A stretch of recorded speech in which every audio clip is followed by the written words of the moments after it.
భాగస్వామ్యంతో future university అందిస్తున్న ఈ అద్భుత కోర్స్ కేవలం 180 మందికి మాత్రమే లభించే అరుదైన అవకాశం. నమస్కారం గురుగారు. శ్రీమాత్రే నమః. శ్రీ గురుభ్యో నమః. గురుగారు, ప్రతి ఒక్కరు కూడా చెప్తూ ఉంటారు ఇంట్లో నిత్యం దీపారాధన చేస్తూ ఉండాలి అని చెప్పి. అసలు ఎందుకు చెయ్యాలి అనే విషయానికి వస్తే జనరల్గా అనుకుంటాం, మనం ఏదైనా కోరిక ఉంది, లేకపోతే ఏదైనా ఇబ్బంది ఉంది, అది తీరాలంటే చెయ్యాలి, అది కావాలంటే కోరిక తీరాలంటే చెయ్యాలి, ఉన్న ఇబ్బంది పోవాలంటే చెయ్యాలి.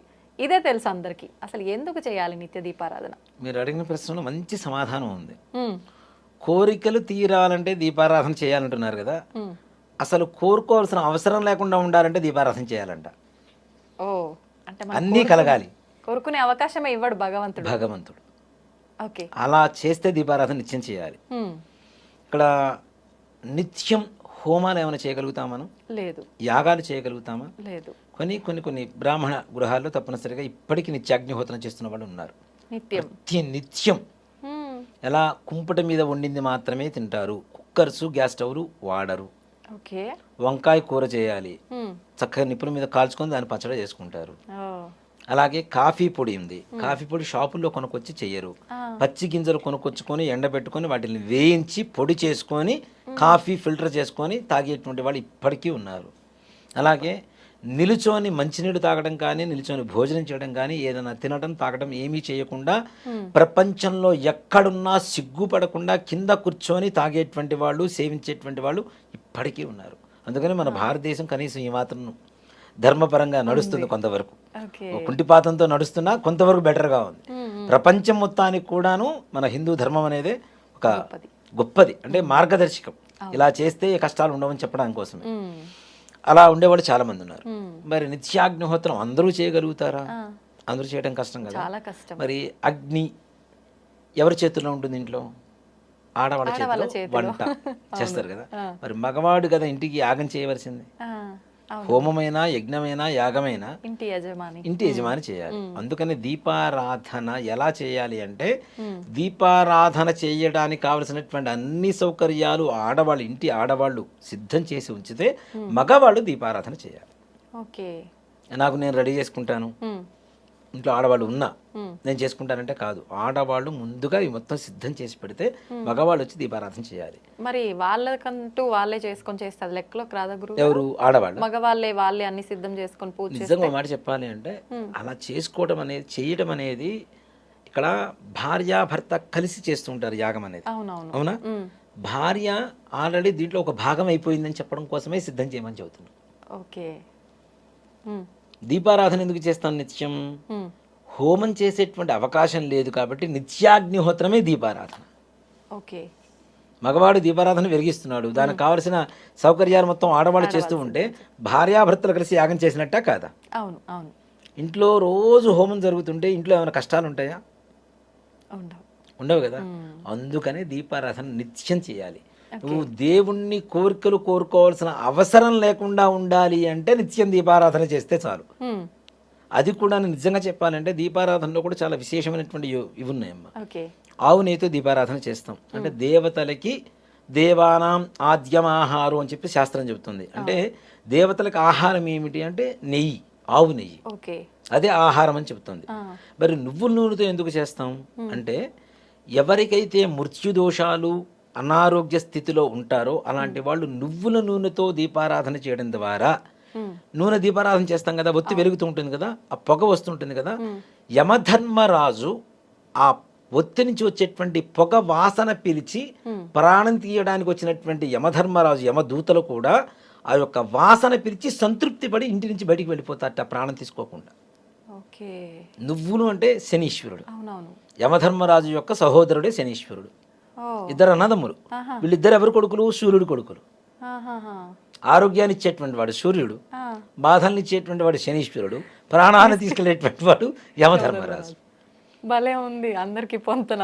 ముగ్గురు వీళ్ళిద్దరు ఈయన కొడుకులే, సూర్యుడు కొడుకులే వీళ్ళిద్దరు కూడా. నీలాంజన సమాభాసం రవిపుత్రం అంటే సూర్యుడు కొడుకు. యమ అగ్రజం, యముడి కంటే పెద్దవాడు. ఛాయ మార్తాండ, ఛాయాదేవికి సూర్యుడి యొక్క శక్తి, మార్తాండడు అని చెప్పి ఒక శక్తి ఉంటుంది. ఆ ఇద్దరికి పుట్టినటువంటి వాడే శనీశ్వరుడు. ఛాయా మార్తాండ సంభూతం తన్నమామి శనీశ్వరం. ఈ శ్లోక పరమార్థం అదే. సూర్యుడు కొడుకు యమధర్మరాజుకి అన్నయ్య కాబట్టి ఈ శనీశ్వరుడు. ఈ శనీశ్వరుడికి ఇష్టమైంది నువ్వుల నూనె. ఈ నువ్వుల నూనెతో పాటు పత్తి. మనం దానం ఇచ్చేటప్పుడు కూడా శనీశ్వరుడికి ఏం చేస్తామంటే అయఃకండ కార్పాస లవణ దానం అని చెప్పి దానం చేస్తారు. అయఃకండము అంటే ఇనుము, కార్పాసము అంటే పత్తి, లవణము అంటే ఉప్పు. ఈ మూడు మృత్యు దోషాన్ని పోగొడతాయి అని చెప్పి శాస్త్రం. దానికోసమే దానం ఇస్తాం. ఇక్కడ నిజంగా ఇంట్లో ఎవరికైనా అనారోగ్య బాధలు, దారిద్ర్య బాధలు ఉంటే నిత్యం చేసేటువంటి ఇత్తడి కుందులు కాకుండా ఇనప ప్రమిదలు దొరుకుతాయి. ఇనప ప్రమిద తీసుకొచ్చి ఒక 41 రోజు పాటు ఇంట్లో కానీ మీ దగ్గరలో ఉండేటువంటి నవగ్రహాల దేవాలయంలో శనీశ్వరుల దగ్గర కానీ ఈ ఒత్తి వేసి నువ్వుల నూనె వేసి దీపారాధన చేస్తే శని బాధలు తొలగిపోతాయి, సమస్త అనారోగ్య సమస్యలు కూడా తొలగిపోయి ఆరోగ్యవంతులుగా మారుతారు. నిత్యం దీపారాధన చేయడం ద్వారా ఏమవుతుంది, మనకి కోరికలు కోరుకోవాల్సిన అవసరం ఉండదు, ఇంట్లో బాధలు ఉండవు, ఇంట్లో యజ్ఞం చేస్తున్నటువంటి ఫలితం కలుగుతుంది. అలాగే రోగ బాధలు ఏవైతే ఉంటాయో అవన్నీ కూడా వినాశనం కలిగి సద్గతి కలిగి మంచి ఆరోగ్యవంతులుగా తయారవడానికి దాని నుంచి వచ్చేటువంటి పొగ ఏదైతే కారణమవుతుందో అది కారణమవుతుంది. దీనివల్ల యమధర్మరాజు కూడా మృత్యు దోషాలు కూడా పోతాయి. అందుకని దీపారాధన చేయాలి. మనం కోరుకుంటాం 41 రోజు దీక్షగా దీపారాధన చేస్తాను, 42వ రోజు మానేస్తాను, చీకటి పెడతాను అంటే బొట్టు లేని నుదురు, ముగ్గు లేని ఇల్లు, ధ్వజస్తంభం లేని గుడి, గురువు లేని చదువు, దీపారాధన లేని ఇల్లు, ఇవన్నీ శ్మశానంతో సమానం. మొత్తం శ్మశానంతోనే సమానం ఇవన్నీ. శ్మశానంలో ముగ్గు ఉండదు, దీపం ఉండదు, అవునా? ఇంకేముంటాయి? ఒక సామెత కూడా ఉంది, వద్దులే, చెప్పండి. శ్మశానం ముందు ముగ్గు రాజకీయ నాయకులకు సిగ్గు ఉండదు అని. అదొక నానుడి అనమాట. కాబట్టి ఇవన్నీ లేనివి శ్మశానంతోనే సమానమని చెప్తారు. అందుకని నిత్యం దీపారాధన చేయాలి. అది కూడా దీపారాధన ఎలా చేయాలి, పొద్దున్నే చేయాలి. అంతకుముందు మనం చెప్పుకున్నాం స్నానం ఎలా చేయాలి, ఏ సమయాల్లో చేయాలని. పొద్దున్నే చీకటి అంటేనే మనకి చెడు నాన్న. ఇప్పుడు నలుపుని దేనికి వాడతారు ఎక్కువగా? ఎక్కడైనా చనిపోయినప్పుడు ఒక బ్యాడ్జీ తగిలించుకుంటారు, లేదా నల్లటి వస్త్రాలు వేసుకుంటారు. పూర్వకాలంలో నల్ల బొట్టు పెట్టుకున్నారు అంటే వాళ్ళ ఇంట్లో ఏదో అశుభం జరిగిందనే అర్థం, లేకపోతే నల్ల బొట్టు పెట్టరు. నిత్యం కుంకుమ, ఎర్రటి కుంకుమ లేదంటే ఎర్రటి బొట్టు పెట్టుకుంటారు. కానీ నల్ల బొట్టు పెట్టారు, నల్లటి వస్త్రాలు వేశారు అంటే వాళ్ళ ఇంట్లో ఏదో సూతకమో ఎవరో చనిపోయారనో ఏదో అశుభమనో దీనికే పరమార్థం చెడుకి. అలాంటిది తెల్లవారుజాము 4ంటికి ఎలా ఉంటుంది? చీకటిగా ఉంటుంది. అంటే రాక్షస శక్తులు ప్రబలేటువంటి సమయం. అందుకని ఆ సమయంలో దీపారాధన చేస్తే దీపం నుంచి వచ్చేటువంటి వెలుతురు ద్వారా ఉండేటువంటి దుష్ట సంహారం జరిగిపోతుంది. క్రిమి కీటకాదుల రూపంలో కూడా మనల్ని దరి చేరడానికి అవకాశాలు ఉంటాయి కాబట్టి అవి కూడా దీపకాంతికి దూరం అయిపోతాయి. అలాగే సంధ్యా సమయంలో చేస్తాం, సాయంకాల సంధ్యాదీపం అంటాం. సంధ్యా సమయం కూడా అదే సమయం కదా, అంతా చీకటి వస్తూ ఉంటుంది. ఆ చీకటి మనల్ని కబళించబోతుంది అన్న సమయంలో దీపం పెడితే చీకటి పోయింది కదా, అంటే చెడు పోయింది, మంచి వచ్చింది, వెలుతురు వచ్చింది. ఈ ఇంట్లోకి వెలుతురు వస్తుంది, నీ జీవితంలోకి వెలుతురు వస్తుంది, జ్ఞాన జ్యోతి వెలుగుతుంది. కాబట్టి ఇంట్లో నిత్యం దీపారాధన చేయవలసిందే. దాన్ని మానుకోవడం అనేది కరెక్ట్ కాదు. దీంట్లో ఇంకొక చిన్నది, వీడియో కొంచెం లెంత్ అయినా పర్లేదు, నేను చెప్తున్నాను. చాలా మంది మా ఇంట్లో ఎవరో చనిపోయారు, సంవత్సరం వరకు దీపారాధన చేయకూడదు, ఒట్టి పిచ్చి మాటలు చేయడానికి బద్ధకం వేసి చేయకుండా మానేస్తున్నారు. కానీ చనిపోయిన 15వ రోజు నుంచి ప్రతి నిత్యం దీపారాధన చేయవలసిందే. ప్రతి నిత్యం మీరు ఆ మనిషి చనిపోకముందు మీ ఇంట్లో ఏవైతే పూజలు చేశారో అన్ని పూజలు విధి విధానంగా చేయవలసిందే, నిత్యం చేసేటువంటి పూజలు. కానీ సంవత్సరం వరకు సృష్టి అంటారు కదా. ఇప్పుడు బాగానే ఉందమ్మా, ఒక మనిషి చనిపోయాడు, చనిపోకముందు నిత్యం స్నానం చేస్తా, మంచి బట్టలు వేసుకుంటా, మంచి ఫుడ్ తింటా, రోజు పూజలు చేసుకున్నా. మనిషి చనిపోయిన తర్వాత ఫుడ్ తింటా, స్నానం చేస్తా, మంచి బట్టలు వేసుకుంటా, దీపారాధన మాత్రం చేయను. నీకు మాత్రం అన్నీ కావాలి, దేవుడు మాత్రం మూలబడి ఉండాలంటే ఎలా? ఇంట్లో దేవుడికి పూజ చేస్తేనే మనకి ఏ రకమైనటువంటి బాధలు రావు అని నమ్ముతున్నాం మనము. దేవుణ్ణి మూల పడేస్తే సంవత్సరం పాటు ఇంకెన్ని బాధలు అనుభవించాలి? నిజమే. అంటే ఎక్కడ లేదా ఇలా చేయకూడదని చెప్పి, చెయ్యకూడదని ఎక్కడన్నా రాసిందని చూపించమని చెప్పండి. అంటే లేకుండా ఎందుకు ఇంత ఆచరణలో ఉండిపోయి? అది మనుషులకి ఇంజెక్ట్ చేసేటువంటి వ్యక్తుల ప్రభావం కొంత ఉంది. కొంత చెబితే దానికి ఇందాక మనం అనుకున్నాం కదా మసాలా జోడించుకుంటామని, ఈ మసాలా అధిక మోతాదులో జోడించుకొని మన మైండ్లోకి ఇంజెక్ట్ చేసుకున్నాం. ఓకే. గుళ్ళోకి వెళ్ళకూడదు, సఠారి తీసుకోకూడదు, హారతి తీసుకోకూడదు, గోత్రనామాలు చెప్పకూడదు. అవునా? పెళ్ళై ఎవరైనా చనిపోయిన తర్వాత సంవత్సరం లోపల అమ్మాయి పెళ్లి చేయమని చెప్తారు. నిజం. మరి అప్పుడు గోత్రనామాలు చెప్పరా? విఘ్నేశ్వరు పూజ చేయరా? కొబ్బరికాయ కొట్టరా? దీపారాధన చేయరా? కన్యాదానం చేయరా? తలంబ్రాలు పోసుకోరా? వాళ్ళ ఇంట్లో వ్రతం చేసుకోరా? ఇది ఈ పుట్టింటి అమ్మాయి కదా అత్తగారింటికి వెళ్ళి వ్రతం చేసుకుంటుంది. మరి అక్కడికి వెళ్ళి వ్రతం చేసుకోవటం లేదా? వాళ్ళ ఇంట్లో శ్రావణ మంగళ గౌరి వ్రతాలు ఉంటే చేసుకోరా? శ్రావణ శుక్రవారం వ్రతాలు ఉంటే చేసుకోరా? మరి అవన్నీ ఎందుకు పనికొస్తాయి? ఎట్లా పనికొస్తాయి? నిజంగా నాకు ఈ డౌట్ ఎప్పుడు ఉండేది గురువు. మరి అవన్నీ పనికొస్తాయా లేవా? మరి అవన్నీ పనికొస్తున్నప్పుడు కన్యాదానమే చేయండి అని చెప్పినప్పుడు ఇదంతా తీసి పక్కన పెడదాం. ఒక మనిషి చచ్చిపోయిన తర్వాత వెంటనే చేసే పని ఏంటి? నెత్తిన దీపం పెడతాం. నిజమే. శవం ఒక్కరు ఉన్నప్పుడే నెత్తిన దీపం పెట్టినప్పుడు శవం పోయిన తర్వాత 15 రోజులు మైలైపోయిన తర్వాత ఇంట్లో దీపం పెట్టుకోవడానికి ఏమైందమ్మా? ఇప్పుడు నెత్తిన దీపం పెట్టడం ఎందుకు గురువు గారు? అది ఒక పెద్ద సబ్జెక్టు, అది తర్వాత చేద్దాం మనం తప్పనిసరిగా. ఇంట్లో నిజంగా ఒక కర్మ చేస్తాం కదా, కర్మకి వెళ్ళి వచ్చిన తర్వాత ఈ కర్మ చేయడానికి శ్మశానానికి వెళ్తాడు. వెళ్ళొచ్చే లోపల దీపం ఇంట్లో రెడీగా పెట్టారు, ఆ దీపాలను చూసి నమస్కారం చేసుకొని లోపలికి వెళ్ళి భోజనం చేయాలని చెప్తారు. మరి అప్పుడు దీపారాధన మనకు వస్తుందిగా. కర్మ చేస్తున్న సమయంలో ఇంట్లో దీపారాధన చేస్తున్నప్పుడు కర్మ అయిపోయిన తర్వాత దీపారాధన చేయడానికి ఏమాయి రోగం? తప్పేం కాదు కదా అది. మరి తప్పనిసరిగా మనం ఒక మనిషి పోకముందు ఏవైతే మన జీవన విధానం ఉందో అదే విధానాన్ని తప్పనిసరిగా ఆ మనిషి చనిపోయిన తర్వాత 15 రోజులు కర్మ అయిపోయిన తర్వాత మైలైపోయిన తర్వాత తప్పనిసరిగా యథావిధిగా నిర్వర్తించుకుంటూ వెళ్ళిపోవచ్చు. కాబట్టి నిత్య దీపారాధన అనేది ఇప్పుడు మా ఇళ్లలో దేవతార్చన అని శివలింగాలు ఇవన్నీ ఉంటాయి. ఈ 15 రోజులు ఎవరన్నా చనిపోయి ఉంటే ఎవరో మా బంధువులు ఎవరో చనిపోయారు, మాకు మైలు వచ్చింది, ఈ 15 రోజులు వేరే వాళ్ళ ఇంటికి పంపిస్తాం, వాళ్ళ ఇంట్లో అభిషేకం చేయమని.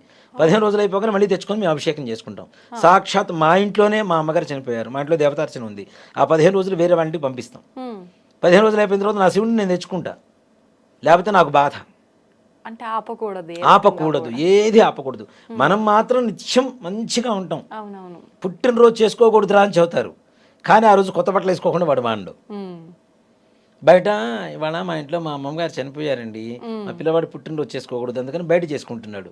మరి బయట చేసుకుంటే ఒకటి, ఇంట్లో చేసుకుంటే ఒకట, అంతే కదా, తప్పు కదా అది. మరి కాబట్టి అలాంటివి ఏమీ లేవు, చక్కగా చేసుకోవచ్చు. విశేషమైనటువంటి పూజలు వ్రతాలు ఏవీ చేయకూడదు. అంతేగాని ఇప్పుడు నువ్వు చనిపోయిన తర్వాత కాశీకి తీసుకెళ్ళి అస్థికలుగలు పోస్తున్నావు, సాక్షాత్ పరమేశ్వరుని దర్శనం చేసుకొని వస్తున్నావు.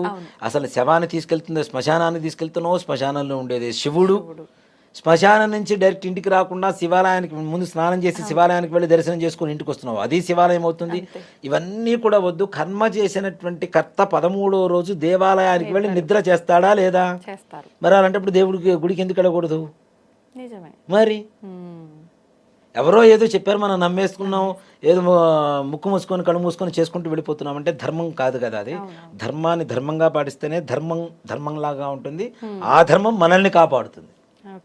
అది కానీ ఇది మార్చలేమేమో గురువు గారు. మారుస్తాను మన గ్యారంటీ. నేనైతే దానికి గట్టి సంకల్పం కంకణం కట్టుకొని తిరుగుతున్నా నేను, గట్టిగా మార్చాలి అంటే నిజం తెలియాలి జనాల్లోకి. ఇది మార్చాలి అంటే మనం ఏదో అభూత కల్పన చేయటం లేదు, అబద్ధం చెప్పటం లేదు, ఉన్నది సత్యం ఇది. నా దగ్గరికి ఎవరు వచ్చినా నేను గట్టిగా వాళ్ళతో పోట్లాడి మరీ చెప్తా, నువ్వు చేయి దీపారాధన, చేయకపోతే నీకు పాపం వస్తుంది, గ్యారంటీ నిజంగానే పాపం వస్తుంది. రోజు పిల్లవాడికి అన్నం పెడుతూ మన ఇంట్లో పిల్లవాడు ఎవరు చనిపోయారని చెప్పి 15 రోజులు అయిపోయిన తర్వాత అన్నం పెట్టకుండా మానేస్తామా? మరి ఇంట్లో దేవుడు కూడా మనవాడే కదా. ఇప్పుడు దేవుణ్ణి రా పోరా రారా అని చెప్పి పిలిచిన భక్తులు ఉన్నారు, అవునా? భక్త రామదాసు తీసుకుందాం. నీ అబ్బ సొమ్ము అనుకున్నావా, నీ అత్త సొమ్ము అనుకున్నావా, నీ మామ సొమ్ము అనుకున్నావా అని చెప్పి డైరెక్ట్ పిలుస్తూనే ఉన్నాడు ఆయన, అవునా? అంటే మనం ఓన్ చేసుకున్నాం కదా, మన సొంత ఇంట్లో మనిషిలాగానే, మన ఓన్ పర్సన్, అవునా? మన కుటుంబంలో ఒక సభ్యులాగానే మనం ఓన్ చేసుకున్నాం. మనం ఓన్ చేసుకున్న ఒక సభ్యుడికి ఎవరో చనిపోయారని చెప్పి భోజనం పెట్టుకుంటే ఎట్లా ఉంటాం మరి ఇంట్లో? అంతే కదా, తప్పు కదా. గురుగారు, నిత్య దీపారాధన చేయాలి అని అంటే ఆడవాళ్ళలో ముఖ్యంగా వచ్చే సందేహం, డైలీ తలస్నానం చేసే పూజ చేయాలా? అక్కర్లేదమ్మా, ఆడవాళ్ళకి ఆ నియమం లేదు. నిజంగా ఒక మాట చెప్పాలంటే నిత్యం తలస్నానం చేసి దీపారాధన చేయాలి అంటే ముందు ఆరోగ్య సూత్రాలు పాటించాలి కదా. అది తుడుచుకోకుండా తడితడిగా ఉండి, ఇప్పుడు చాలా మంది మడి అని చెప్పి తడి బట్టలు కట్టుకొని తిరుగుతుంటారు. మడి అనేది ముఖ్యంగా మనసుకు సంబంధించింది. ఒక శ్లోకం ఉంది కదా, చిత్తశుద్ధి లేని శివ పూజలేల, ఆత్మశుద్ధి లేని ఆచారమదయేల, భాండశుద్ధి లేని పాకమదయేల, విశ్వదాభిరామ వినురవేమ. చిత్తశుద్ధి లేకుండా శివ పూజలు చేసినా, ఆత్మశుద్ధి లేకుండా ఆచారాలని చెప్పినా, నిన్న వండిన గిన్నెను కడగకుండా మళ్ళీ ఇవాళ అన్నం వండినా ఏవి ప్రయోజనం లేవు కదా. మరి చిత్తశుద్ధి ఉండాలి, ఆత్మశుద్ధి ఉండాలి, ఆ తర్వాతనే ఆచారాలు.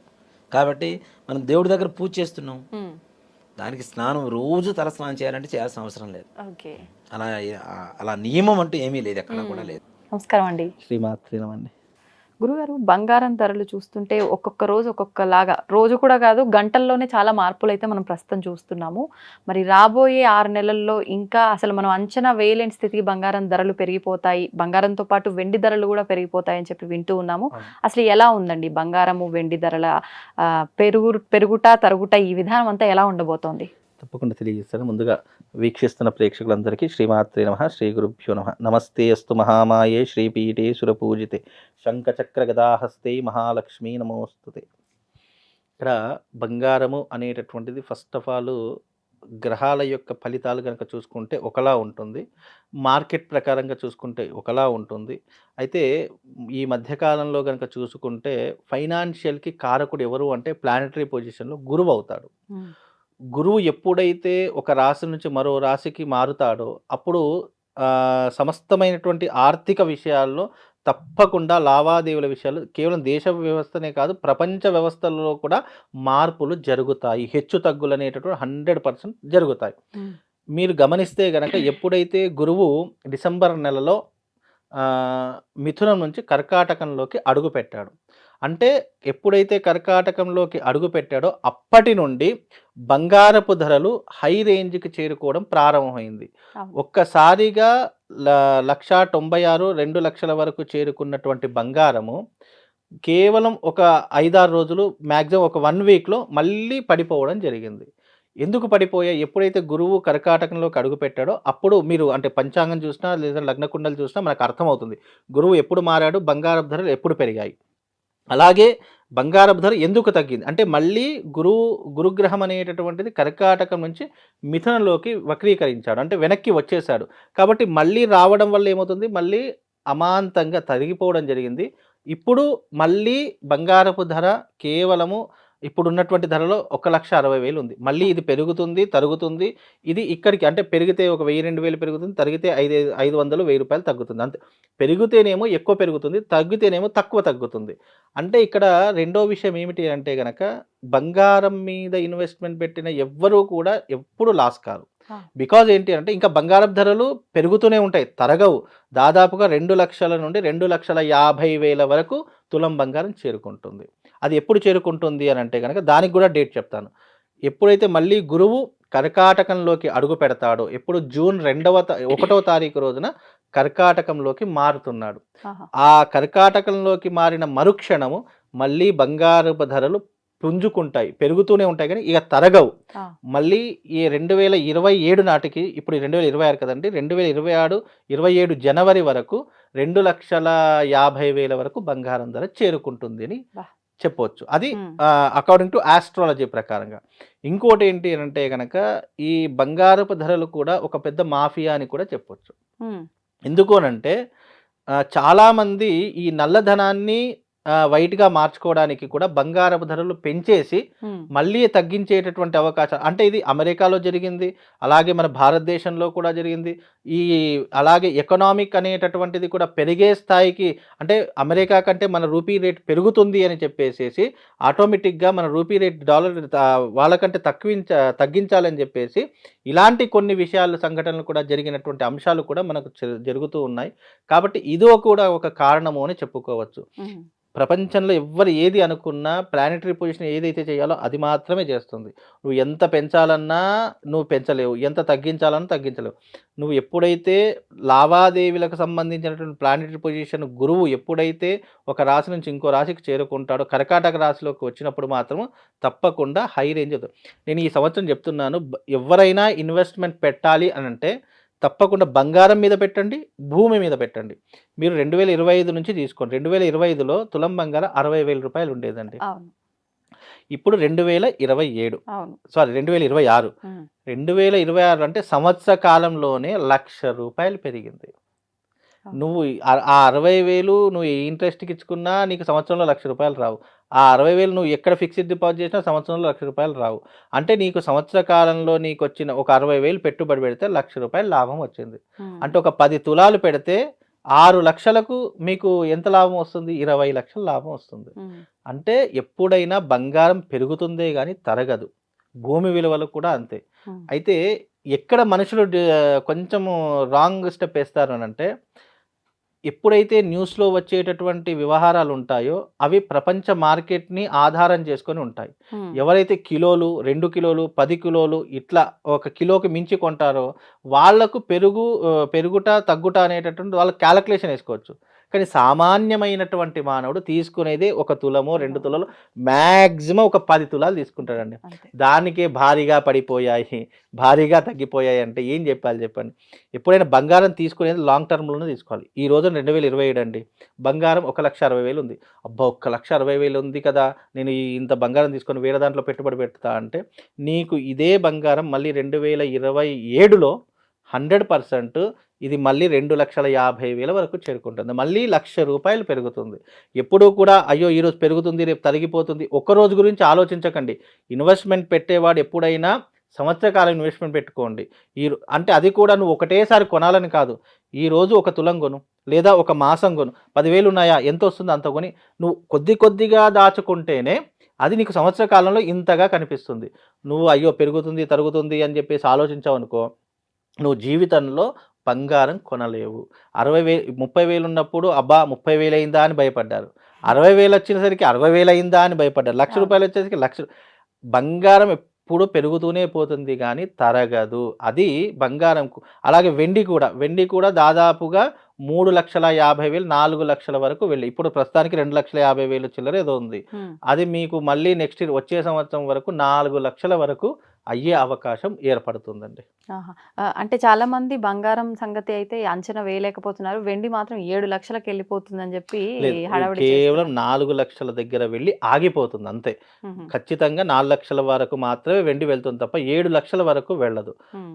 బంగారం మాత్రం వెళుతుంది. ఎందుకంటే ఈ ఇంకోటేంటంటే బంగారము, వెండి మన భారతదేశంలో వాడినంత బంగారం, వెండి ఏ దేశాల్లో కూడా ఉపయోగించరు. ఎందుకంటే మన వాళ్ళకే బంగారం, వెండి వాడాలి. బంగారం, వెండి వేసుకుంటేనే మనకు సంఘంలో గౌరవ మర్యాదలు పెరుగుతాయి. అంటే కొన్ని వస్తువులు వేసుకోవడం వల్లనే గౌరవ మర్యాదలు పెరుగుతాయని ఆలోచించేటటువంటి స్వభావం కలిగినటువంటిది. మన తెలుగు రాష్ట్రాల్లో గానీ, లేదా మన భారతదేశంలో బంగారానికి చాలా ప్రాముఖ్యత ఉంది. ఎందుకంటే మనం ఏ పెళ్ళిళ్ళు చేసినా, ఏ ఫంక్షన్స్ చేసినా మొట్టమొదటిగా ఆలోచించి బంగారం గురించి ఆలోచిస్తాం. మన దగ్గర ప్రతి ఒక్క ఫంక్షన్‌కి బంగారం ముడిపడి ఉంటుంది. కానీ ఇతర దేశాల్లో అలా ఉండదు కదండీ! కాబట్టి మన భారతదేశంలో బంగారానికి చాలా డిమాండ్ ఉంది. చాలా ప్రాముఖ్యత ఉంది. మన భారతదేశంలో కొన్నంత బంగారం మీకు ప్రపంచ దేశాల్లో ఎవ్వరూ కూడా కొనలేరండి. హ్మ్. అందుకే బంగారం రేటు మనకు చాలా ఎక్కువ. అదే దుబాయ్‌లో తీసుకోండి. ఎందుకు తక్కువ? అక్కడ పెద్ద వాల్యూ మీరు వేరే ఏ దేశాల్లో తీసుకున్నా బంగారానికి పెద్ద వాల్యూ ఉండదు. ప్లస్ అక్కడ మనంత రేటు కూడా ఉండదు. తక్కువే ఉంటుంది. మళ్ళీ మనం ఇక్కడ తీసుకొస్తే ట్యాక్సులు అవి ఇవి అన్ని పడి మళ్ళీ ఇదే రేట్ అవుతుంది తప్ప, మీరు వేరే దేశాలతో పోల్చుకుంటే మనకంటే అన్ని దేశాల్లో బంగారం రేటు తక్కువగానే ఉంటుంది. హుహు. మన దగ్గరే ఎక్కువగా ఉంటుంది. బికాజ్ ఏంటి అంటే మనము ప్రతి ఒక్క దానికి బంగారాన్ని ఉపయోగిస్తాము. అది ఒక లగ్జరీగా అనుకుంటాం. ఎప్పుడైతే ఏ వస్తువు అయితే లగ్జరీ అని అనుకుంటామో 100% దాని ధర పెరుగుతూనే పోతుంది. అవును. అట్లా. కాబట్టి ఈ సంవత్సరంలో మీరు ఏదైనా ఇన్వెస్ట్‌మెంట్ పెడితే బంగారం మీద ఖచ్చితంగా పెట్టండి. అది కూడా ఏదో నెల కోసమో, 2 నెలల కోసమో కాదు. మీరు ఈ సంవత్సరం అంటే డబ్బులు ఉన్నవాడు, ఎవరైతే డబ్బులు వేరే వాళ్ళకి ఇవ్వడానికి బదులు లేదా ఇతరులకి ఇస్తే ఏదైనా ఇబ్బంది అవుతుంది, మన దగ్గర పెట్టుకుందాం అంటే డబ్బుని ఊరికే పెట్టుకుంటే దానికి వస్తువుగా కన్వర్ట్ చేయాలంటే బంగారం మీద కన్వర్ట్ చేయాలి. లేదు బంగారం ఎందుకులే ఒక స్థలమో, ల్యాండో కొనుక్కుందాం అట్లయినా కొనుక్కోండి. జీవితంలో ఎప్పుడూ కూడా నష్టం రానటువంటివి రెండే. ఒకటి బంగారము, 2 భూమి. ఇవి జీవితంలో మనిషిని ఎప్పుడూ నష్టపరచదు. ఎప్పుడో కొన్న భూమి ఇప్పుడు లక్షలు, కోట్లు అయిపోయింది. అవును. ఎప్పుడో తీసుకున్న బంగారం ఇప్పుడు లక్షల్లో మారిపోయింది. అవును. 30,000 ఉన్నప్పుడు బంగారం తీసుకున్నటువంటిది ఇప్పుడు లక్షల్లో అయిపోయింది. అందుకే ఎప్పుడూ కూడా లాంగ్ టర్మ్ ఏంటి ఈ సంవత్సరం గురించే కాదు వచ్చే సంవత్సరం గురించి ఆలోచించాలి అని అంటే, లేదు పిల్లలున్నారు అంటే మీరు ఇప్పటి నుంచే బంగారం కొనడం స్టార్ట్ చేయండి. ఎందుకంటే ఫర్దర్‌గా అది మీకు చాలా ఉపయోగపడుతుంది. రేపు పిల్లల పెళ్ళిళ్ళకు ఉపయోగపడుతుంది. రేపు పెద్దవాళ్ళకి ఫంక్షన్‌లకు ప్రతి ఒక్క దానికి ఉపయోగపడుతుంది. కాబట్టి బంగారం మీద పెట్టండి ఇన్వెస్ట్‌మెంట్. మీకు డబ్బులు ఎటు పోవు. లేదా మీకు అర్ధరాత్రి డబ్బులు కావాలన్నా బంగారం ఎక్కడ పెట్టినా మీకు డబ్బులొస్తాయి. ఇంకా మీరు ఏది తీసుకున్నా డబ్బులు పోతాయి తప్ప రావు మళ్ళీ. ఈ మధ్య కాలంలో స్టాక్ మార్కెట్ అది ఇది అని చెప్పేసి అనవసరంగా దాని మీద పెట్టి డబ్బులు తగిలేస్తున్నారు గానీ, బంగారం మీద ఇన్వెస్ట్‌మెంట్ పెట్టండి. 100% మనిషిని కాపాడుతుందండి అది. నమస్కారం గురుజీ. నమస్కారం మా విజిత. గురుజీ, చూస్తున్నాం గత కొన్ని రోజుల నుంచి బంగారం నిజంగా ఎంత వేగంగా దూసుకెళ్ళిపోయింది రేటు అంటే అంత వేగంగా. ఒక బంగారమే కాదు, వెండి ధరలు కూడా ఆకాశాన్ని అంటాయి. ఒకప్పుడు బంగారం ధరలు ఆకాశాన్ని అంటుతున్నాయని చెప్పేవాళ్ళం, కానీ వెండి కూడా దాంతో సమానంగా నేను వెళ్తా అన్నట్టుగా వెళ్ళింది. ఈ 2 రోజుల నుంచి చూస్తే కొంచెం ధరల్లో మార్పులు అటు ఇటుగా వచ్చి కొంచెం తగ్గుముఖం పట్టిన వాతావరణం మనకు కనిపిస్తుంది. కానీ చాలా మంది అంచనా ఏంటి అని అంటే, ఒక 3 లక్షలకు తులం వరకు బంగారం వెళ్తుంది, ఒక 7 నుంచి 10 లక్షల వరకు కేజీ వెండి రేటు పెరుగుతుంది అని చెప్పి అంటున్నారు. నిజంగా పెరిగే అవకాశం ఉందా, మరి ఇంకా తగ్గే అవకాశం ఉందా, ఎలా ఉంది రాబోయే రోజుల్లో? మనకి గురుడు ఇప్పుడు మిథున రాశిలో ఉన్నాడు, అంటే బుధుడి యొక్క స్వక్షేత్రం అది. అలాగే ఈ యొక్క రాహు మనకి కుంభరాశిలో ఉండడము, ఈ కొన్ని ఫ్యాక్టర్స్ని మనం అబ్జర్వ్ చేసినట్లయితే ఫ్లక్చుయేషన్స్ అనేవి ఇంటర్నేషనల్ మార్కెట్లో జరుగుతాయి. ఎప్పుడు కూడా బంగారం రేటు పెరగడము తగ్గడం అనేది మన భారతదేశాన్ని బట్టి జరగదు. ఇతర దేశాలన్నీ కూడా వాళ్ళ డిమాండ్ని బట్టి వాళ్ళు తీసుకునే నిర్ణయాలను బట్టి గోల్డ్ అనేటటువంటిది పెరుగుతూ ఉంటుంది. సో ఈ సంవత్సరం అసలే వివాహాల ముహూర్తాలు చాలా తక్కువగా ఉన్నాయి. శుక్ర మూఢమి ఈ ఫిబ్రవరి 19, 2024 సంవత్సరం 26వ సంవత్సరంలో అయిపోతుంది. అండ్ చాలా తక్కువ టైం ఉంది వివాహానికి. ఫిబ్రవరి నుంచి ఏప్రిల్ వరకు, ఏప్రిల్ 15 వరకు ఉంది. తర్వాత అధిక మాసం వస్తుంది. అధిక మాసంలో పెళ్ళిళ్ళు ఉండవు. ఎప్పటి నుంచి ఎప్పటి వరకు? మే నుంచి. మళ్ళీ మనకి మే నుంచి నాన్ స్టాప్ తర్వాత మళ్ళీ మనకి గురు మూఢం వచ్చేసింది. ఇలా అన్ని లెక్కలు వేసుకుంటే అధిక మాసం 1 నెల పోయింది, తర్వాత గురు మూఢమి 2 నెలలు పోయింది, ఇవన్నీ వేసుకుంటే మళ్ళీ కార్తీక మాసం దగ్గర నుంచి ముహూర్తాలు స్టార్ట్ అయినాయి. ఈసారి శ్రావణ మాసంలో, ఆశ్వేజ మాసాల్లో పెట్టుడు ముహూర్తాలే తప్ప ఒరిజినల్ ముహూర్తాలు లేవు. కాబట్టి వివాహాలకి మనం కార్తీక మాసంలో తీసుకుంటే జస్ట్ తక్కువ టైం కాబట్టి ఫంక్షన్ హాల్స్ రేట్లు పెరుగుతాయి బాగా భయంకరంగా. బంగారం రేటు విపరీతంగా పెరుగుద్ది. అయితే ఇప్పుడు ఎంత ఉంది? 1,80,000 దగ్గర నుంచి తగ్గించుకుంటూ వస్తే యాజ్ ఆన్ టుడే మనకి 1,48,000 చిల్లర ఉందని చెప్తున్నారు. అలాగే వెండి కూడా 30,000 దాకా తగ్గింది, బంగారం ఒక 10,000 తగ్గింది, 20,000 తగ్గింది, అన్ని ఫ్లక్చుయేషన్స్ మనం చూస్తున్నాం. అందువలన బంగారము అనేటటువంటిది మీడియాలో పెరుగుతుంది అంటే డబ్బున్న వాళ్ళంతా వెళ్ళి కొనేస్తున్నారు. సో పేదవాడికి బంగారం అనేటటువంటిది అందుబాటులో ఉండడం లేదు. రేపు వివాహాల్లో ఏం అడుగుతారు? పేదవాళ్ళని బంగారం అడుగుతారు. 30,000 ఉండే కాసు తులం ఇప్పుడు 1,00,000, 2 లక్షలు రీచ్ అయిపోతే ఇప్పుడు వాళ్ళు ఎలా ఇవ్వగలుగుతారు? సో ఇది నియంత్రించాల్సినటువంటి అవసరము ప్రజలదే ఉంది. వాళ్ళు ఎందువల్లంటే నేను చెప్తున్నాను, యాజ్ ప్రభుత్వ విధానాలు ఎలా ఉంటాయంటే, బ్యాంకులో మనము డిపాజిట్లు వేసేవారు ఇదివరకు. ఇమ్మీడియట్ ఇన్ని వేల ట్రాన్సాక్షన్స్ దాటితే కనుక ఎన్ని డిపాజిట్స్ అయితే ఇన్కమ్ ట్యాక్స్ డిపార్ట్మెంట్కి డెఫినెట్గా మెసేజ్ వెళ్ళిపోతుంది. అదేవిధంగా ఈ బంగారం కొనేటటువంటి వాళ్ళకి గతంలో కూడా వీళ్ళు కొనేటటువంటి వాళ్ళకి అందరికీ కూడా ఇన్కమ్ ట్యాక్స్ వాళ్ళకి ఇన్ఫర్మేషన్ వెళ్ళడం, వాళ్ళ మీద రైడింగ్లు ఇవన్నీ జరగడము ఇవన్నీ ఉన్నాయి.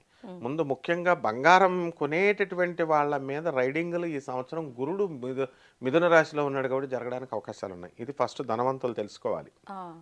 అంటే ఎట్టి పరిస్థితుల్లో ఉంది కదా, ఇన్వెస్ట్మెంట్ ప్లాన్ బాగుంది కదా, యూట్యూబ్లో చెప్తున్నారు కదా, బాగా పెరుగుతుంది కదా, 5 lakhs 4 lakhs ఇన్వెస్ట్మెంట్ ప్లాన్స్, ఇవన్నీ తర్వాత విషయం. ఐ యామ్ టెలింగ్ యూ, ఎవరైతే ధనవంతులు విపరీతంగా ఈ యొక్క పేదవారి నోరు కొట్టి పేదవారి పిల్లలకి ఎలా వివాహాలు చేస్తారు కొని ఇన్వెస్ట్మెంట్ ప్లాన్స్ కోసం అని కొంటే ఖచ్చితంగా గురుడు మిథున రాశిలో ఉన్నాడు, ఇన్కమ్ ట్యాక్స్ రైడింగ్స్ జరగకపోతే నన్ను అడగండి, డెఫినెట్గా జరుగుతుంది.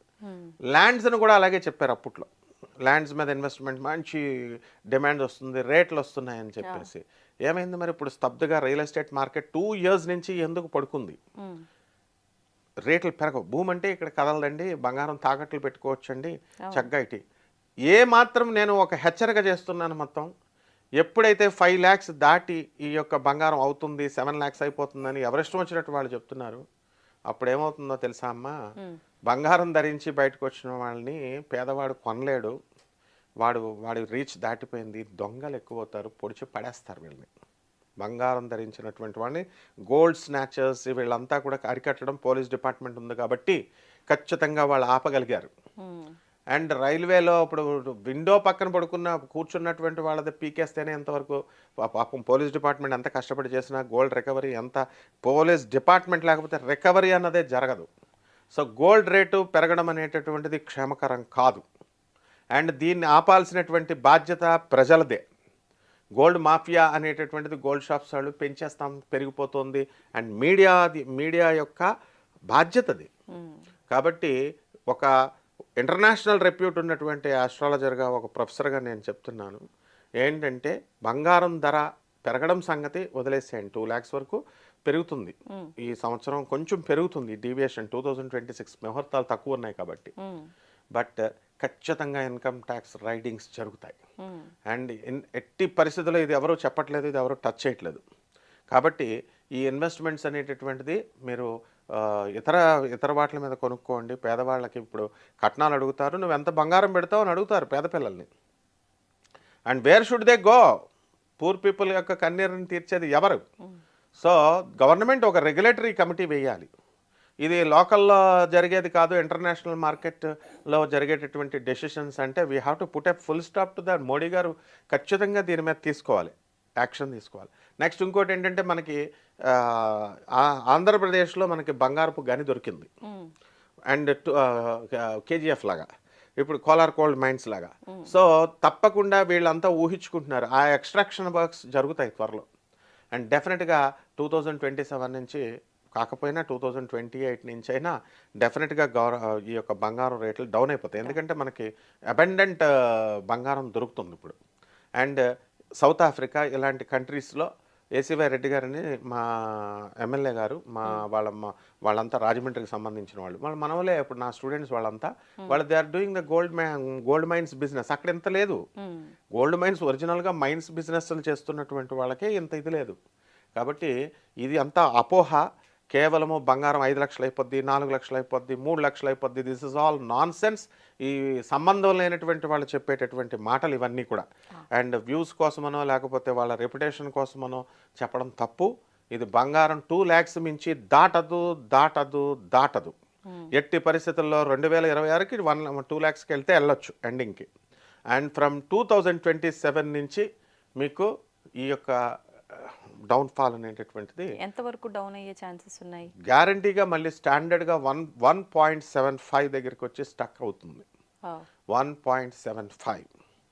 అండ్ ఈ బంగారం కొనేటటువంటి వాళ్ళలో మనం కనుక చూసుకుంటే కుంభరాశి వాళ్ళు, కర్కాటక రాశి వాళ్ళు ఎక్కువ ఉంటారు. అవునా? ఎందుకంటే దానికి లింకులు ఉన్నాయి. కుంభరాశి వాళ్ళు ఏమంటే, గురుడు 5వ ఇంట్లో ఉన్నాడు, హూ కెన్ స్టాప్? ఏమంటే 7 సంవత్సరాల నుంచి నేను చాలా కుంభరాశి ఇంకా ఎంత గురుగారు, పంచగ్రహ కూటములు వచ్చేస్తున్నాయి, ఏలినాటి శని ఉంది, ఎన్ని సంవత్సరాలు నేను బాధలు పడాలి అని కుంభరాశి వాళ్ళు చాలా బాధపడిపోతున్నారు. ధనకారకుడు మీకు గురుడు, లాభకారకుడు మీకు గురుడు. ఎవడు మిమ్మల్ని ఆపేది? కిలోలు బంగారం కొనేది ఒక కుంభరాశి వాడే. మళ్ళీ అదేవిధంగా కర్కాటక రాశిలో గురుడు బ్రహ్మాండంగా ఉచ్చస్థితిలో పెరిగిపోతున్నాడు. కర్కాటక రాశి వాళ్ళు కూడా విపరీతంగా కొనేస్తారు. అందువలన చక్కగా బంగారం అనేటటువంటిది నెక్స్ట్ ఇయర్ వరకే ఉంటుంది ఆ హవా. 2 lakhs ఇక్కడ, జస్ట్ ఒక 20,000 నెక్స్ట్ ఇయర్ 2027.